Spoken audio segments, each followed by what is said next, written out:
On évoque souvent la question du remplacement des professeurs dans de nombreux établissements. Mais il existe aussi d'autres situations. À l'inverse, voici le cas de l'école maternelle d'un petit village, celui des Molières, dans l'Essonne.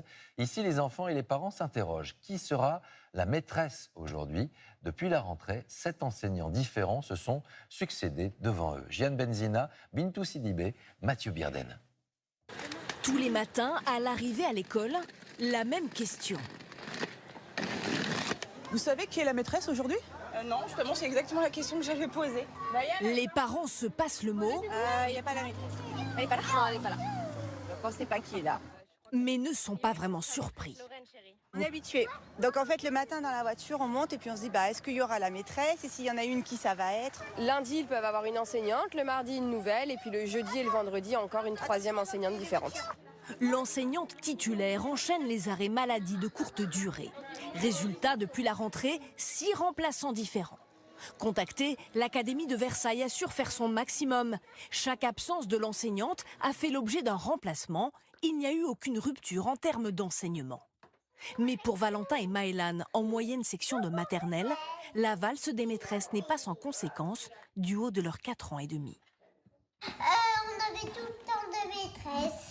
Toute l'année, on n'avait plus de maîtresse. C'était difficile, Valentin. Voilà. Oui.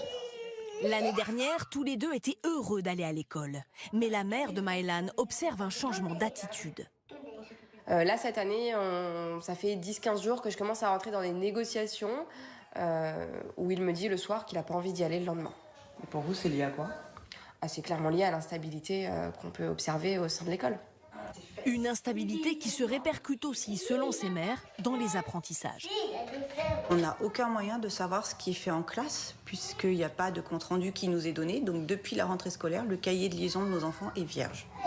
Il n'y a pas de risque pour le moment d'accumuler du retard scolaire, selon ce pédopsychiatre. Mais pour des enfants aussi jeunes, 7 enseignants en 6 semaines, c'est trop.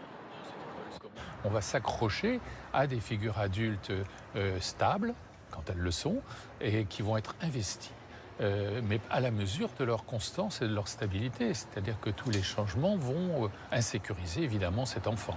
L'inspection académique s'est engagée à fidéliser 2 remplaçantes pour cette école afin d'apporter plus de stabilité jusqu'à la fin de l'année.